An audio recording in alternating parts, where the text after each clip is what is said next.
le 29 avril 2026, retenez bien cette date, vraiment gravez-la dans un coin de votre tête. Dans les livres d'histoire du football africain, ce jour ne sera absolument pas fêté. Non, il sera pleuré.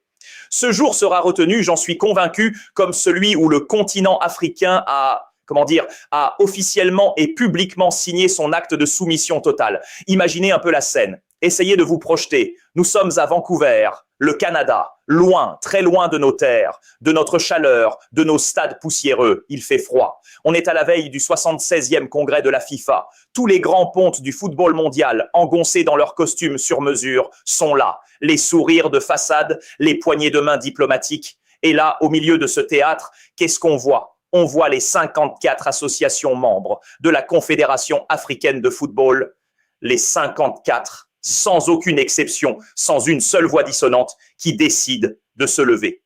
Et pourquoi faire, je vous le demande, pour exiger plus de respect, pour réclamer des fonds pour nos infrastructures en ruine? Absolument pas. Ils se lèvent pour soutenir à l'unanimité la réélection de Gianni Infantino pour la période 2027-2031. Unanimité, c'est ce mot précis qui me rend fou.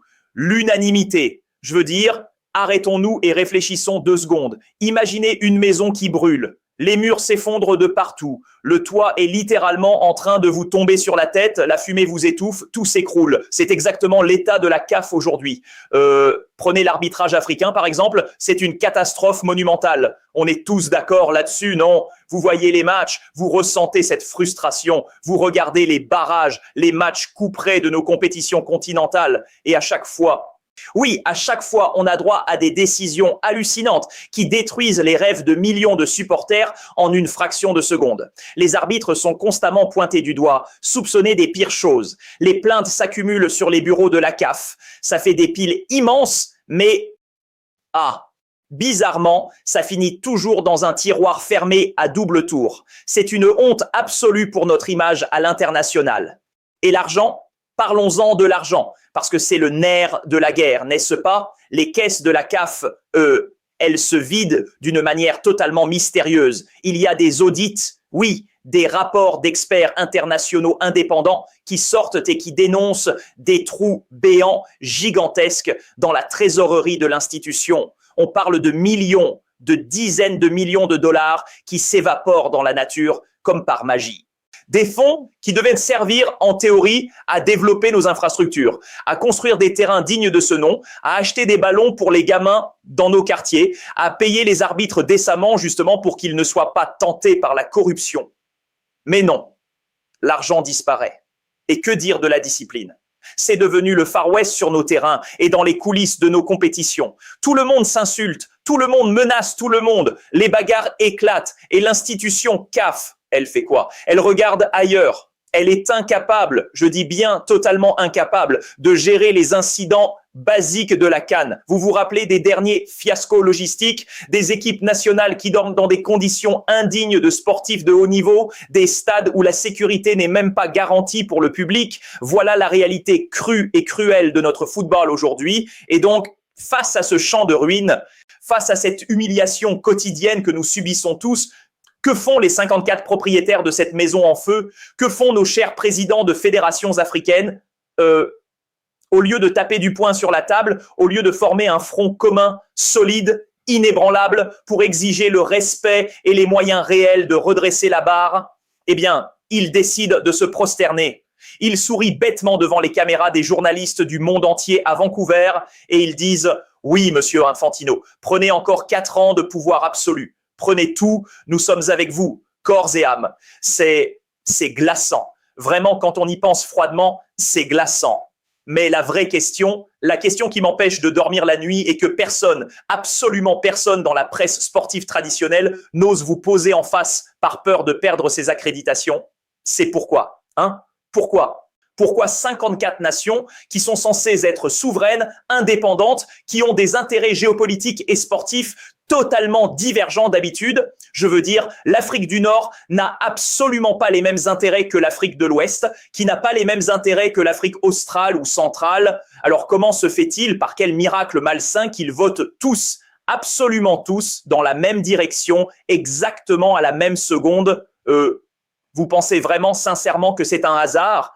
Vous pensez que c'est l'amour pur et désintéressé du football qui les unit comme ça derrière Gianni Infantino? Laissez-moi rire jaune. Il y a un pacte, c'est une certitude absolue. Il y a un pacte silencieux, un accord inavouable, un chantage invisible à l'échelle d'un continent tout entier.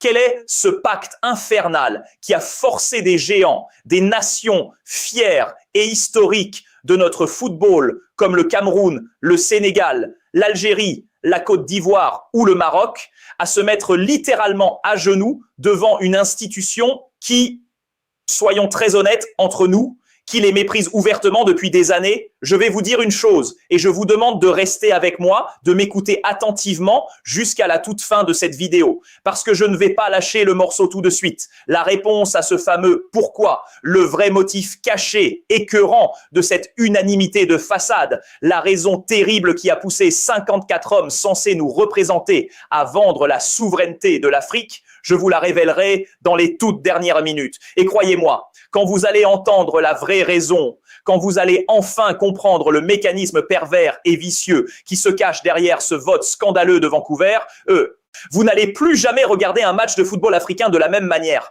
Vous allez bouillonner de rage parce que vous allez comprendre que notre football ne nous appartient plus. Il a été purement et simplement vendu aux enchères. Mais pour bien comprendre comment on a pu en arriver à ce jour si sombre du 29 avril 2026, il faut rembobiner un peu le fil de l'histoire. Il faut décortiquer, analyser avec précision les acteurs principaux de cette pièce de théâtre tragique.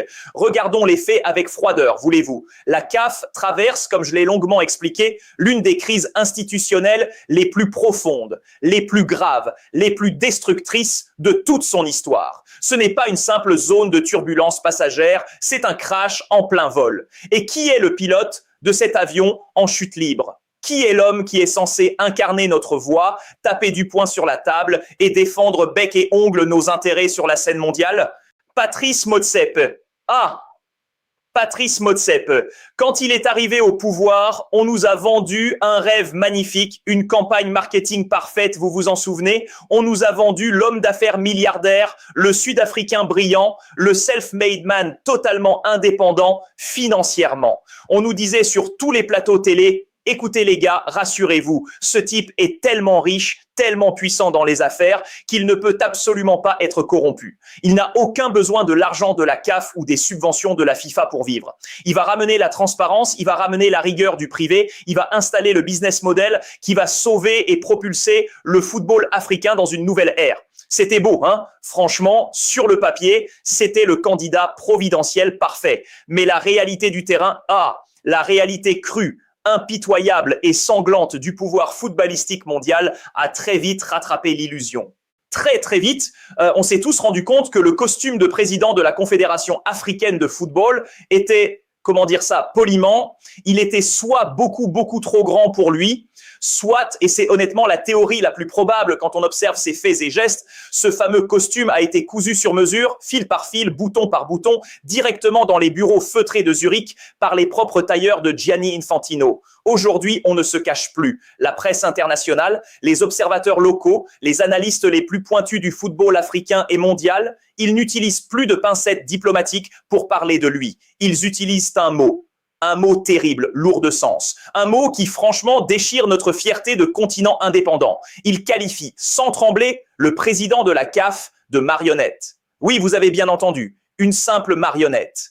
Et attention, ce n'est pas moi qui l'invente pour faire du sensationnalisme. Lisez les journaux sérieux, écoutez les débats des vrais spécialistes. L'emprise de la FIFA sur l'instance africaine est devenue, elle est totale, elle est absolue et elle est assumée. Il n'y a plus aucun partenariat d'égal à égal entre la FIFA et la CAF. C'est une illusion totale de croire ça. Il y a aujourd'hui un rapport de subordination clair, net et hiérarchique. Infantino ne négocie plus rien avec l'Afrique. Pourquoi se fatiguer à négocier avec quelqu'un qui de toute façon vous obéit au doigt et à l'œil sans jamais broncher? Non, Infantino dicte sa loi, un point c'est tout.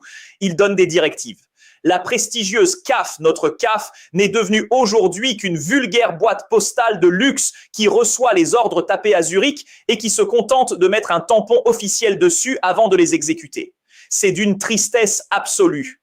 Et le pire, c'est que face à cette mascarade quotidienne, face à cette perte de souveraineté assumée au grand jour, les langues commencent enfin à se délier. Dieu merci, il y a encore des gens qui ne supportent plus cette loi du silence complice, des gens qui aiment vraiment et profondément l'Afrique. Prenez Claude Leroy, par exemple. Claude Leroy, on ne présente plus ce grand monsieur. On est d'accord? Ce n'est pas un petit consultant opportuniste qui cherche à faire du buzz facile sur les réseaux sociaux pour gratter des abonnés. C'est un monument, un pan entier de l'histoire moderne du football africain. C'est un homme qui a entraîné aux quatre coins de notre continent, du nord au sud, d'est en ouest, qui a mangé la poussière de nos terrains d'entraînement, qui connaît nos jeunes talents, nos défauts administratifs, notre passion dévorante pour ce sport.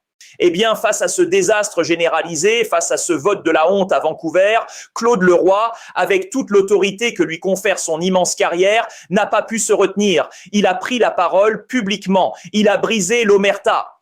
Et il a lâché une phrase d'une violence inouïe qui claque comme un véritable coup de fouet sur le visage de Patrice Motsepe et de Gianni Infantino. Il a fustigé sans aucune pitié les deux hommes, les accusant d'être, je le cite très précisément, des dirigeants irresponsables. Il a dit, et je vous demande d'écouter bien attentivement chaque syllabe de cette déclaration parce qu'elle pèse 1 tonne, le football africain mérite infiniment mieux que ses dirigeants irresponsables. Irresponsables. Le mot est lâché, il est lourd, il est définitif. Et pourquoi un homme de cette trempe dit-il cela? Parce qu'il voit bien, lui aussi, le contraste absolument insoutenable de la situation. Il voit nos dirigeants, nos présidents de fédération, parader dans des hôtels 5 étoiles, dans des congrès luxueux au Canada, boire du champagne à l'œil et se taper dans le dos en souriant, en promettant une loyauté aveugle et éternelle à Infantino. Pendant que chez nous, pendant que sur notre continent, nos championnats locaux agonisent à petit feu. Nos clubs historiques n'ont même plus assez de liquidités pour payer les salaires mensuels de leurs propres joueurs. Nos jeunes pépites, nos talents bruts, fuient le continent à la première occasion, parfois dans des conditions misérables, prêts à accepter n'importe quel contrat bidon en Europe de l'Est ou ailleurs, tout simplement parce qu'on ne leur offre absolument aucun avenir ici, chez eux. Et face à cette misère sportive grandissante, face à cette urgence vitale, nos 54 dirigeants ont consciemment choisi la soumission pour garantir leur propre place, leur propre petit confort au soleil. C'est une trahison, ni plus ni moins. Une haute trahison envers la jeunesse africaine. Mais attention, ne croyez pas une seule seconde que cette soumission soit uniquement due à la faiblesse ou à l'incompétence de nos propres dirigeants. Non, non, non. Ce serait une erreur monumentale d'analyse. Ce serait sous-estimer gravement notre adversaire. Gianni Infantino n'est pas juste un banal président de fédération internationale qui sourit aux caméras. C'est un politicien redoutable, un stratège hors pair. C'est un véritable animal politique à sang-froid. Et la stratégie, la toile d'araignée complexe qu'il a patiemment mise en place depuis des années pour tenir l'Afrique en laisse est un véritable chef-d'œuvre de cynisme pur parce que si on regarde bien de très près, Infantino a compris une chose fondamentale, une chose que, honnêtement, beaucoup d'observateurs refusent encore de voir. Il a compris qu'il ne devait absolument pas s'appuyer uniquement sur les présidents de fédération. Non, ces gars-là, ils sont éphémères. Ils sautent à la moindre élection locale ou au moindre scandale interne. Non, la vraie stratégie, le vrai coup de génie machiavélique de Zurich, ça a été de s'appuyer directement sur les États, les puissances étatiques elles-mêmes. Et c'est exactement là que le dossier devient brûlant, toxique même. Prenez un exemple très simple, très concret. Regardez vers le nord, le royaume du Maroc. Attention, qu'on se comprenne bien, je n'ai absolument rien contre le peuple marocain ou leur passion incroyable pour le football. Ils ont une équipe fantastique, mais politiquement, le Maroc est devenu le hub, le centre névralgique absolu de la diplomatie sportive mondiale d'Infantino. Ce n'est quand même pas un hasard. Réfléchissez 2 secondes. Ce n'est pas une coïncidence si le prochain congrès électif de la FIFA, ce fameux 76e congrès en 2027, celui-là même où Infantino sera couronné comme un empereur intouchable, eh bien, il se tiendra sur le sol marocain. Tout est lié, tout est parfaitement imbriqué. Et c'est là qu'on repense avec beaucoup d'amertume, franchement, au scandale de l'attribution de la CAN 2025. Vous vous en souvenez, n'est-ce pas? Le Sénégal, mon Dieu, le Sénégal, ils avaient tout. un projet solide comme du rock, des infrastructures flambant neuves, des stades magnifiques qui répondent à toutes les normes internationales et surtout un statut incontestable de nation majeure, de locomotive du football africain récent et pourtant balayé, ignoré d'un simple revers de la main. Des accusations gravissimes de manipulation, de tractation en coulisses ont visé directement Infantino et certains hauts dirigeants de la CAF, notre propre CAF, oui, pour avoir littéralement forcé, tordu le bras du comité exécutif pour attribuer cette CAN au Maroc au détriment du Sénégal. Pourquoi ? Bah, la réponse est cruelle mais évidente, parce que dans l'échiquier mondial de la FIFA, dans la grande partie de poker menteur qui se joue à Zurich, l'équité sportive, le mérite d'un pays comme le Sénégal, ça ne pèse absolument rien. Zéro. Face aux alliances politiques et à la puissance diplomatique, le sport s'écrase. Infantino a un besoin vital de la puissance logistique, des réseaux d'influence et de la diplomatie du Maroc pour verrouiller son propre règne mondial. Et en échange de ce soutien étatique massif, eh bien, la CAF, complètement téléguidée, offre nos compétitions phares sur un plateau d'argent. On instrumentalise notre football. On ne cherche plus à le développer équitablement. Non, on s'en sert comme d'une vulgaire monnaie d'échange pour protéger un vaste réseau de complaisance et d'intérêts croisés. Alors,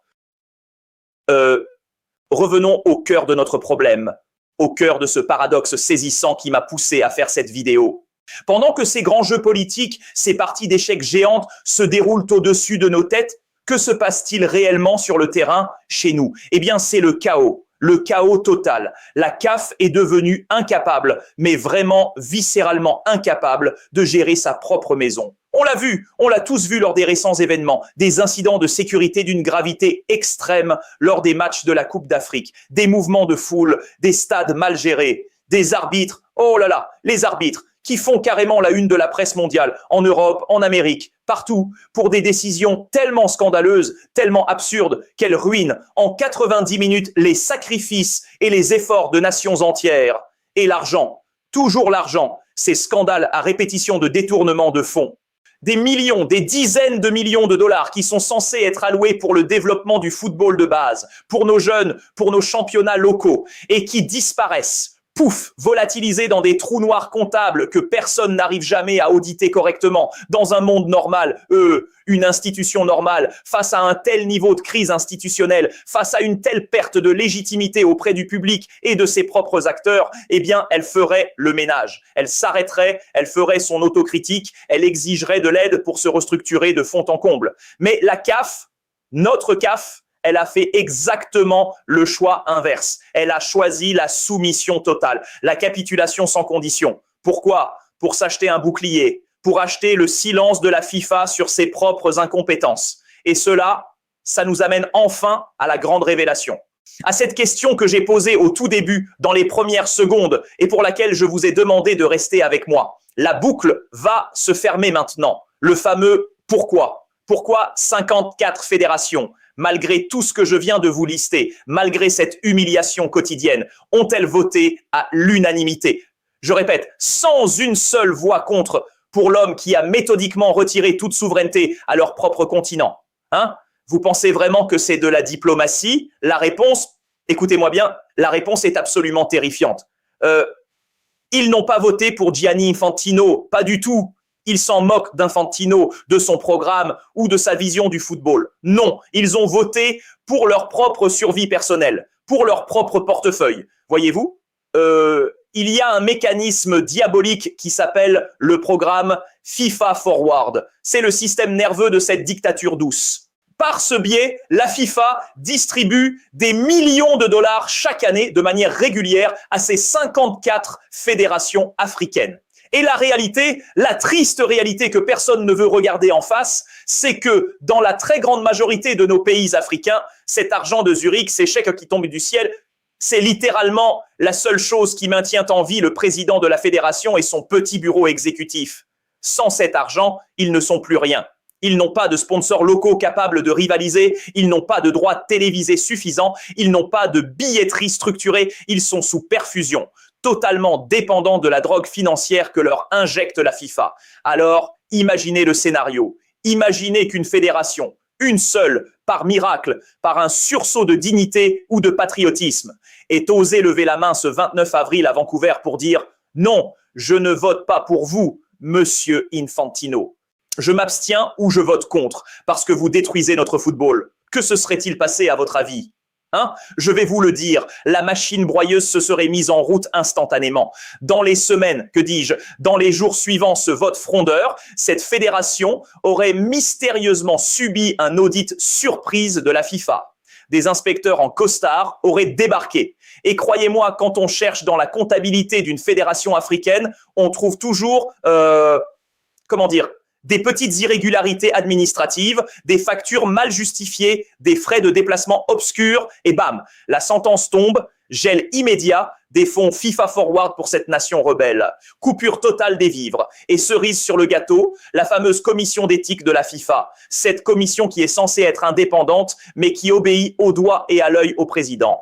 Elle aurait suspendu le président frondeur pour une durée de 5 ans pour d'obscures raisons d'éthique financière. Pendant ce temps-là, évidemment, les vrais détournements massifs dans les fédérations dociles continueraient dans la plus totale impunité. Voilà la vérité. Voilà pourquoi ils ont voté à l'unanimité. Ils sont tenus par la gorge, serrés à s'en étouffer. Le plébiscite du 29 avril, ce n'est pas un soutien diplomatique, c'est un syndrome de Stockholm à l'échelle d'un continent entier. Ils aiment leurs ravisseurs parce qu'il les nourrit. Ils acceptent consciemment, cyniquement, que l'Afrique soit gérée et traitée comme une vulgaire succursale sans aucun pouvoir décisionnel, une filiale de seconde zone, tant que les gros chèques de subvention continuent d'arriver à la fin de l'année pour masquer leur propre nullité, leur propre incompétence à générer des revenus locaux viables et à structurer un vrai football professionnel chez nous.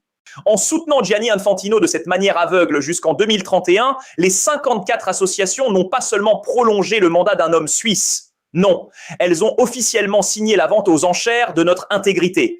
Notre dignité a été bradée. Le football africain, avec toute son histoire, toutes ses légendes, tout son potentiel, est devenu, une simple monnaie d'échange.